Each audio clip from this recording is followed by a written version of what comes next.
and welcome back to another guest episode of Straight from the Drafts. Today, we are owned by fellow podcaster Amy Kohl. Hello, Amy. Hello, thank you so much for having me. Thanks for coming on. Um, we have never met before this podcast recording. This came through a mutual pal on LinkedIn, so I'm very excited to hear about your story and chat to you and get to know you today. Amazing, thank you. Would you like to introduce yourself? We'll get into, I guess, your journey, but yeah, just a quick intro for everyone listening. Yeah, of course. So I'm the founder of the Female Founder. I never know how to say that because I'm saying founder so many times. But I am the founder of the Female Founder, and we're a community-driven learning platform where I work with early-stage female founders to start their business and kind of get a community together of other female founders who are kind of doing it at the same time. And it's a really lonely journey being a founder, so it's really important to have people on your side and there to ask for advice, and that's what I didn't have when I was first starting out, so it's really important to me that I'm building it now. Nice. And you've got the podcast alongside that. Yes, so that's called Coffee with a Female Founder. So we talk to women who are kind of in the messy middle of business, because I feel like quite a lot of the podcasts out there that talk to female founders are, well, either kind of celebrity based, so people that already have a huge following, or people that are on the other side of the awfulness that is starting a business in the beginning. So I really wanted to speak to kind of early stage female founders, because I think that's way more relatable to people who are just starting out than people who are turning over millions of pounds. Yeah, it's nice to have a balance of things to listen to. Like I do enjoy a Grace Beverley podcast. I'm sure you do as well. Yeah. But talking about venture capital and all that stuff it's interesting, but it's not necessarily relatable or kind of it's or maybe one day this will become useful information to have. Yeah. Yeah, it doesn't really meet them, like, especially early stage female founders, it doesn't meet them where they are. Um, they don't have the resources to do massive marketing campaigns or, hire a huge team. So I think it's really important to hit those people, because eventually we want to turn those into the future Grace Beverleys of the world. But it's also really difficult to kind of compare yourself, and easy to as well. Yeah. That's the sort of shame of social media, I think. I mean, I know there's plenty of other bad sides to it as well, but in terms of starting a business, you can see what's possible. But I think so often, especially, I really feel like right now there's a lens of sort of mean girl marketing and shame marketing that's taken over. It just constantly makes people feel like, oh, well, I'm not them, I'm not there yet. So almost what's the point? But yeah, so really appreciate what you're doing. Good. It's really, yeah, I love it. On the podcast, we try and focus on sharing stories of self-trust, and maybe that's like been a whole journey, and it feels like the last 5 years have been an entire mission of self-trust, or maybe it was a particular milestone moment or a few key moments over the last few years that kind of come to mind for you. But where would you like to start with your self-trust story? Take us back to wherever we begin. Yeah, so I feel like there's been two fairly pinnacle times of self-trust. I wouldn't say I'm the absolute perfection of it right now, because there's definitely wobbles that I have on a regular basis, but I feel like everyone does. Yeah, there's definitely two moments that have come to mind. The first one was when I was kind of straight out of uni. I think I was like 21, 22 at that time. And so I trained as a fashion designer. That was what my undergrad was in.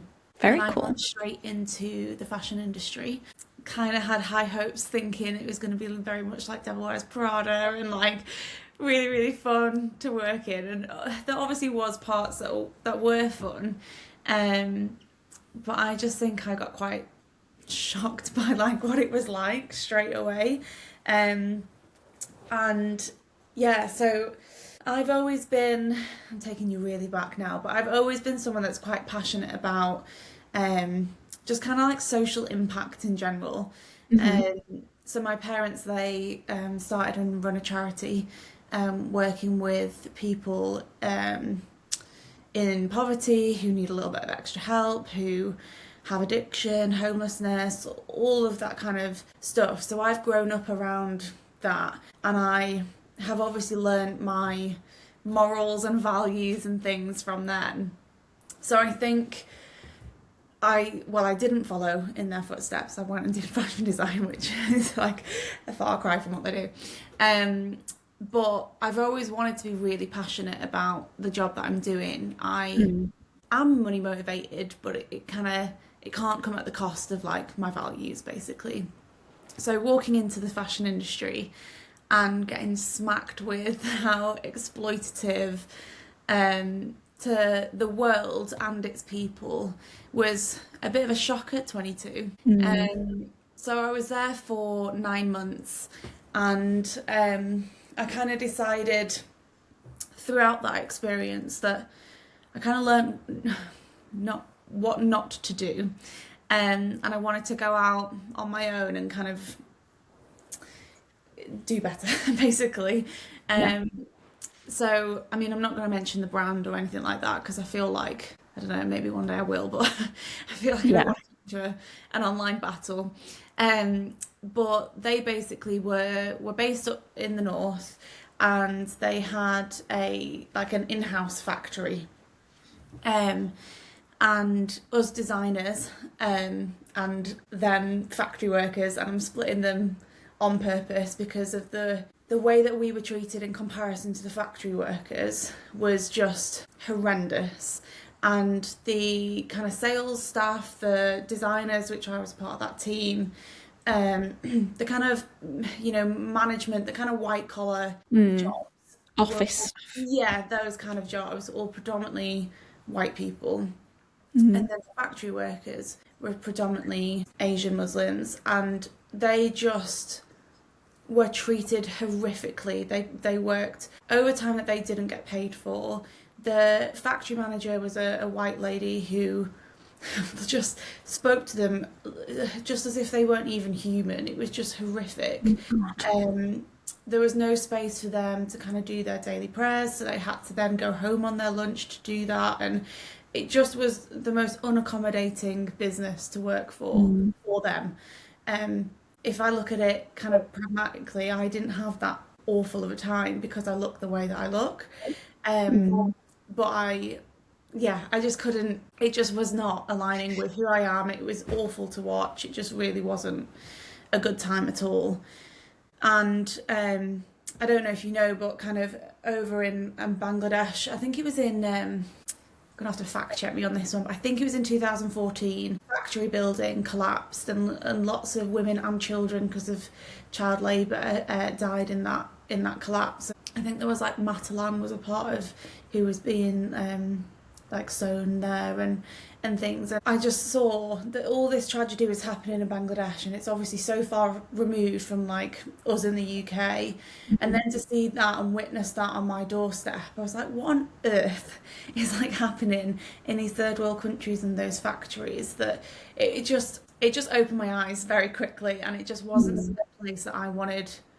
It wasn't an industry that I wanted to be a part of. So I felt really passionate about kind of changing it and doing better and working ethically and sustainably. And I felt like there was a bit of a gap. Like I didn't really know of many sustainable and ethical brands at that time to go and work for as like a young designer. So I just did it on my own. I just made my own job, made my own brand. And yeah, so I quit after 9 months of being there, started a master's degree to basically kill two birds with one stone, learn how to run a business because obviously I've never done anything like that before. Yeah. And yeah, it was great whilst it lasted. Like I no longer do that fashion brand anymore. I feel like my career has developed quite a lot since then. But I learned so much, and it's yeah, it was really good during that time. Good for you for kind of, I, this sounds like a weird thing to say, but like giving up on the dream when the dream Yeah. was didn't match. Yeah, I feel like I could have very easily stayed and kind of progressed through that company and maybe moved on to other companies and things. I think that probably would have been the easiest path. Um, Mm, but it just didn't feel right, and I kind of knew in my gut that that's just it's not a life that I wanted. yeah. I think it could have so easily been something that you, on the surface, looked very successful in, but I'm sure you Mm. wouldn't have slept very well if that's how you felt No. going home at the end of the day. It wouldn't have been a nice feeling. Yeah. So, what wrapped up the having your own fashion brand chapter of your life? Yeah. So I ran it for 6 years. So we were sustainable and ethical. So that obviously means, annoyingly, that it comes at an extra cost because Mhm. I think that people didn't know the true cost of fashion because we were so ingrained that fashion was cheap, and it's Yeah. not. It's just that someone wasn't getting paid enough down the line. So my mission at that point was to kind of reveal the true cost of fashion. Um, and I started it in 2019. And then within the first year, obviously COVID hit. Um, and I know that for most businesses, like I know on my podcast, I speak to a lot of people, and COVID obviously was like quite a pinnacle point in Mm, their career where things either went terribly wrong or kind of things picked up. And for yeah. me, things picked up, which was quite nice. Bit of Mhm. an anomaly. Oh my God, I can't say it. Anomaly. Yeah, that one. I was adding far too many syllables. Um, but yeah, and so basically the first year of COVID where everyone went lockdown, I think people started thinking about the world a lot more. Um, Mm, so we know like obviously traffic went on the roads. I think there was like stories where wildlife started coming back to different places because humans weren't interrupting it mm, anymore, and we saw the world almost like healing itself a little bit, which was really beautiful. And then obviously all kind of came crashing back. But yeah, so I my business was profitable in its first year. Um, and I think it says a lot for a fashion brand because there's like a heavy investment in the beginning, fabrics and manufacture and things like that. But it was profitable in its first year. Because people cared and people wanted to do better and make better choices. mm, And obviously, like this fast fashion kind of stuff, like there was no reason for it. People slowed down, and that obviously meant going towards slow fashion, and independent businesses were a massive trend. And yeah, so it was really successful in its first couple of years. And then things kind of went back to normal. Amazon came back, like fast fashion came back, people were going out, so needed a quick buy. And mm, um, it didn't, yeah, my business and the way that it was didn't, it wasn't in trend anymore. So, and I, trained in fashion design, not a business person, um, didn't have the skills to kind of adapt to that trend shift and didn't really know what to do and had no idea about sales or how to hit KPIs or financial projections and all of that kind of stuff. I had absolutely no idea. So I was kind of sat like running this business as a fashion designer, mm, rather than a business owner, and that's obviously where I failed and didn't have anyone to kind of turn to ask for any advice, or I didn't have a business mentor or anything like that. I just was kind of winging it on my own. So it just became very expensive to run. mhm. Didn't really understand my target market at all.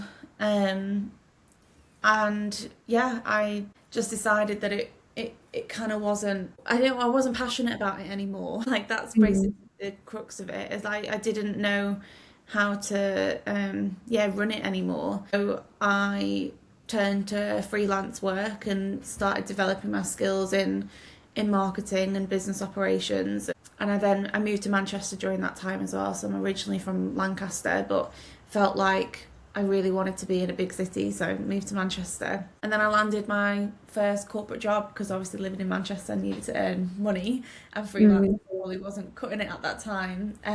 So yeah, I landed my first corporate job, as an operations manager at a recruitment agency, which is so far from what I ever thought I was ever going to do.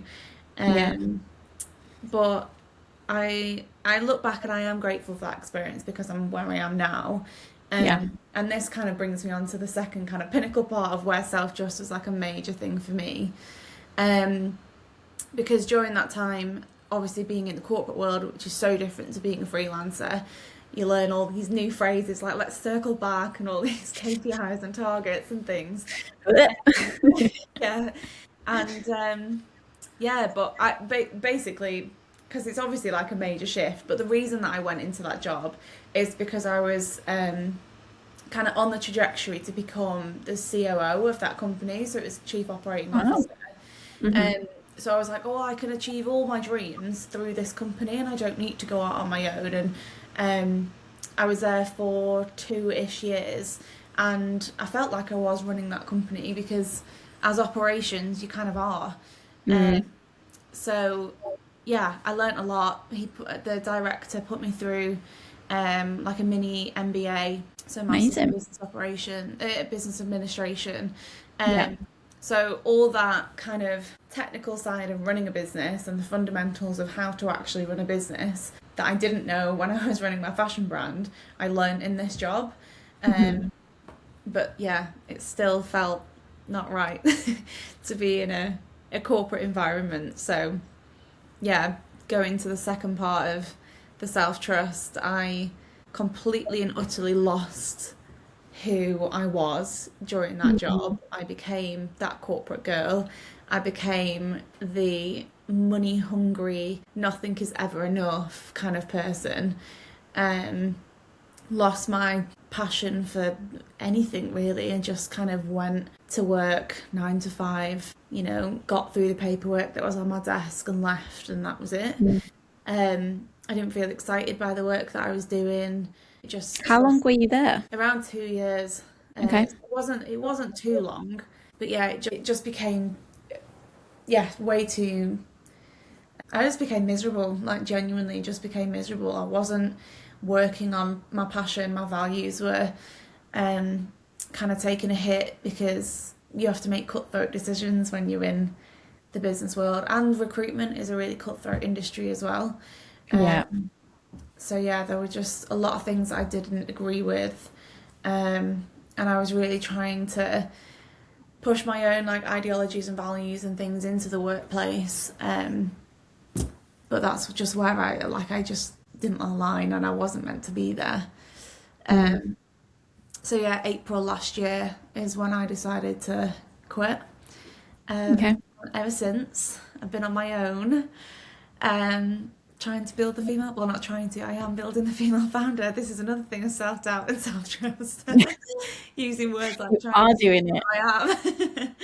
Yeah. and you've Um, got a whole heap more learnings than business number one. So, yeah, 100%. And I think that that's the thing that I keep going back to is that even though yeah, I've used the word failure, it wasn't a failure. It no. was a learning curve. And so many entrepreneurs don't just have one business and then all of a sudden that's successful. They'll have so many kind of projects and things that they try, they test, and then they fail or they learn from. And then eventually they find something that works and they can put all of their learning into. Mm. Um, and then it becomes a successful business. And I guess that's just part of my journey. Yeah. Before so you left the recruitment place in April. Was there like a moment, weeks or months or however long before where you were like, whoa, Amy, what the fuck are we doing? Yeah. Literally, I used to come home like crying almost every day from work. I was just like, Mm. this is just not for me at all. There was basically, because I was just not passionate about the work anymore, I just wasn't doing it to my, like the high standards that I always hold myself to. Yeah. So I was like letting myself go as well as like the work. And my director noticed, of course, because I just wasn't doing the best that I could. Mm. And we ended up having a meeting, and he basically said to me, he was like, either I'm paraphrasing, obviously, but either pull yourself together or leave. And like, I then was like, I'm gonna leave. It's literally as soon as he said it, and I kind of took it as a little bit of an ultimatum, and I think that Mm. he did it to spur me on, and I know that he did because he told me afterwards. He did it really matter of fact to be like, Amy, you need to pull yourself together and like get like sort yourself out, and Mm. he was really supportive. It wasn't like a horror. It wasn't from like a horrible place at all. Um, but I think he expected the opposite of what I gave.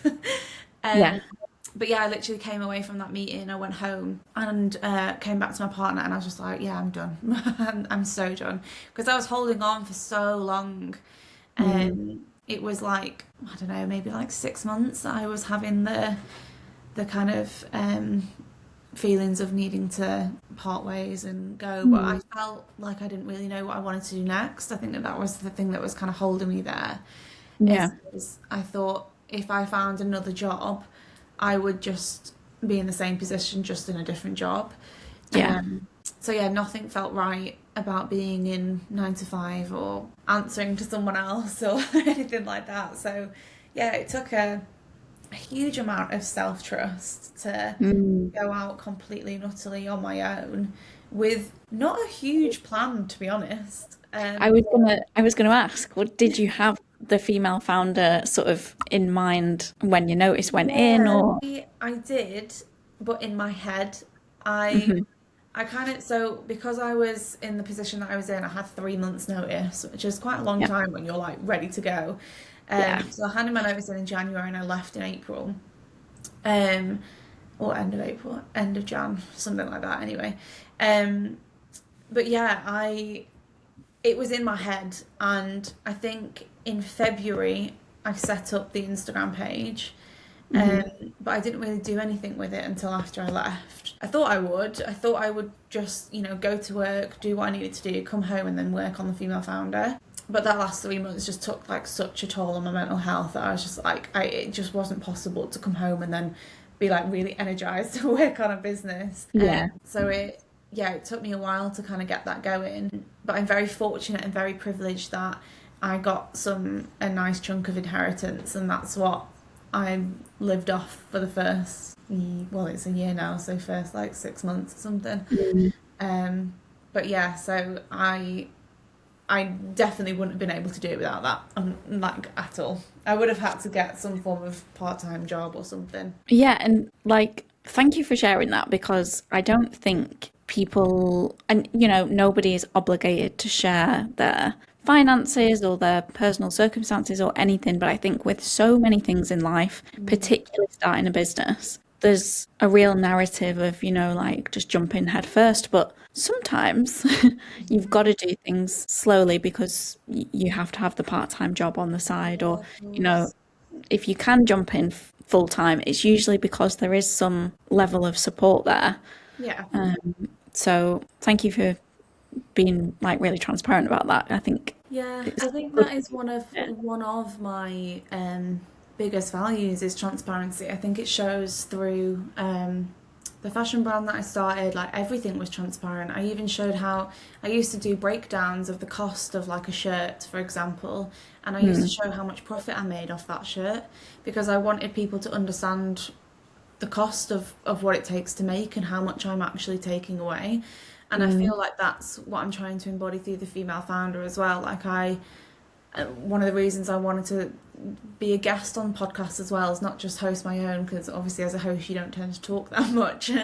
But I want to share my journey because I'm building a female founder, and as much as I don't necessarily want to be the face of the female founder because I'm absolutely not the like pinnacle of all female founders or anything like I'm also learning, and I'm just building a community that I didn't have and I felt like I needed um like 6 years ago. Mm. So yeah, it's like I think it's really important that we are transparent because, and again, going back to the podcast that I have, talking about that messy middle because it is messy. Like no one in business has ever had a smooth run at all. And as much as I love hearing success stories, I think we all learn more from the challenges and the things that went wrong. And yeah, sharing privilege is a huge thing. I think Grace Beverley does that really well, where she talks about Mm. her privilege. And I don't want people to compare to me because, some people, well, a lot of people don't have inheritance to kind of help them. And you're right, you do have to then get a part-time job or build things a lot slower and things. And sometimes it's just not realistic to just quit. Like, I'm never going to recommend to someone just quit and, like Yeah. it's got to be kind of bespoke to someone's situation. Yeah, if you're, I don't know, living at home and you're not having to contribute, like your parents aren't asking you for rent, or then Yeah, maybe that's a circumstance where you can do yeah, that. But if you've definitely. got rent to pay or a mortgage, Mm, it's just not real. no. I love the sort of full circle-ness of the story of, you finished doing the fashion brand because it was the business element Mm. that you felt you were lacking, and now that's the core of everything that you do.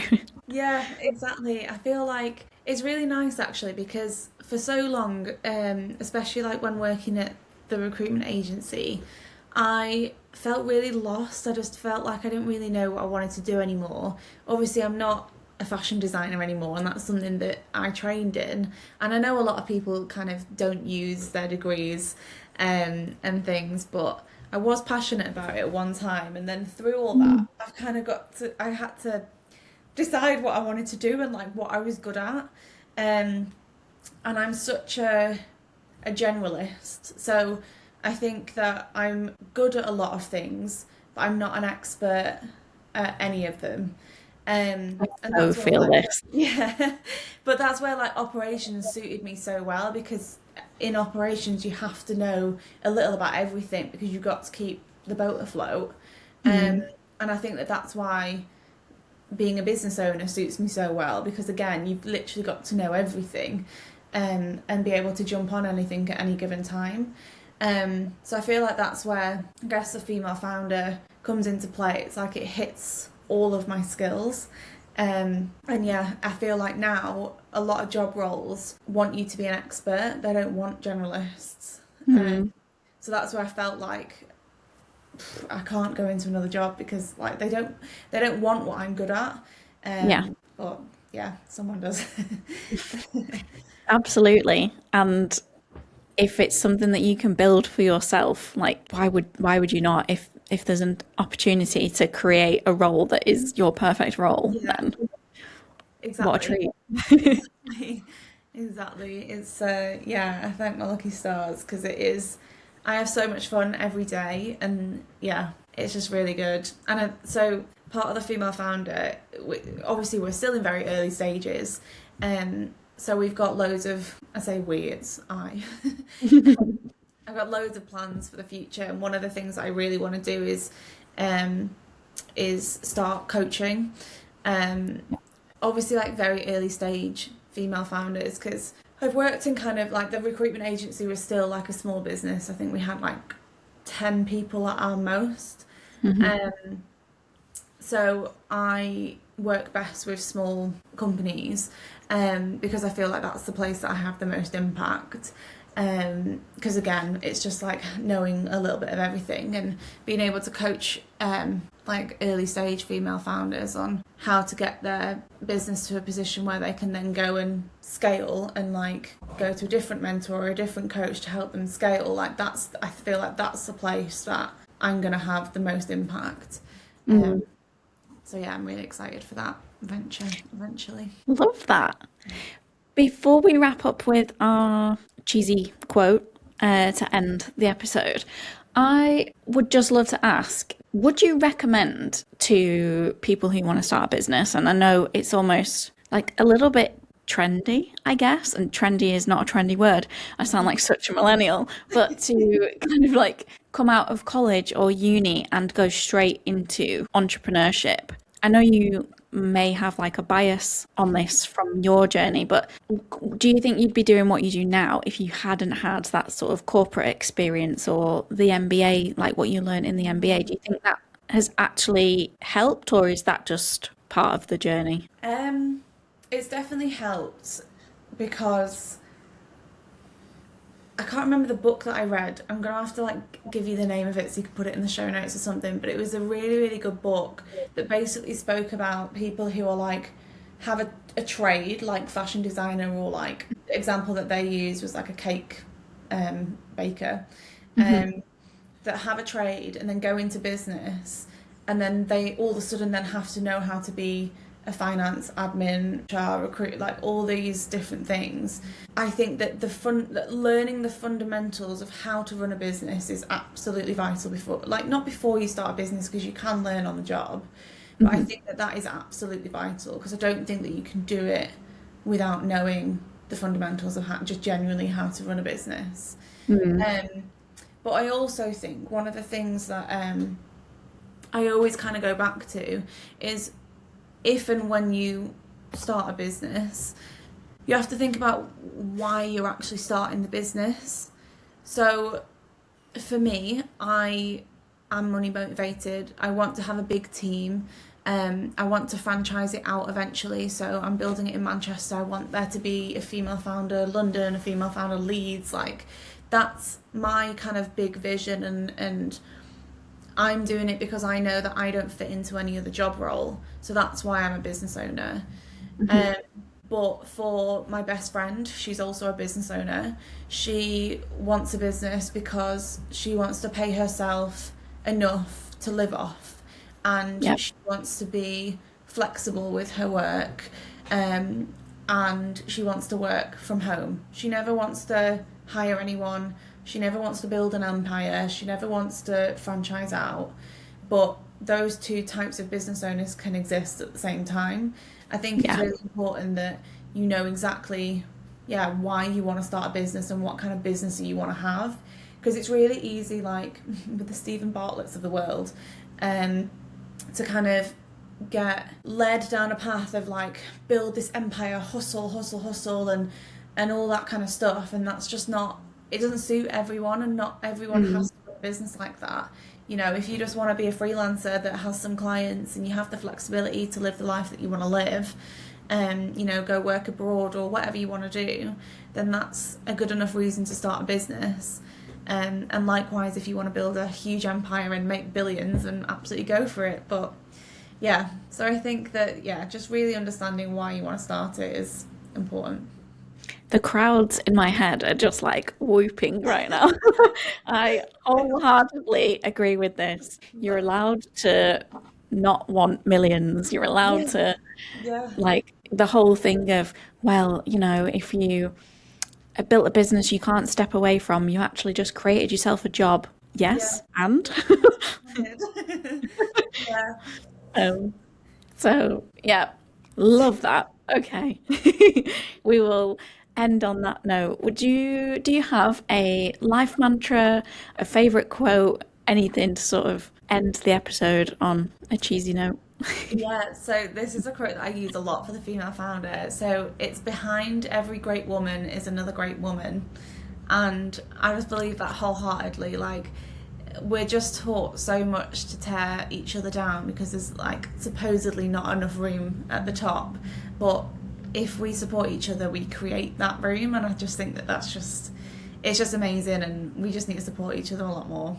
Love that quote. Thank you so much, and it sums up the mission behind the female founder perfectly. So Yeah. I will make sure to leave all of your links in the show notes. And if you remember the name of the book, is it The E Myth? I'm just going to Yes, it check. is. Yes, it Yes, is. That's I the read that and I was like, she was a baker. Maybe it's that. yeah, yeah, it is Um, that. that is a great book. I will also add that to the show notes. But Amazing. if you're not already following Amy, if you are listening to this coming from my side of the world rather than Amy's, even though we live pretty much down the road from each other, um, then make sure to go and give the female founder a follow and watch the franchise build out.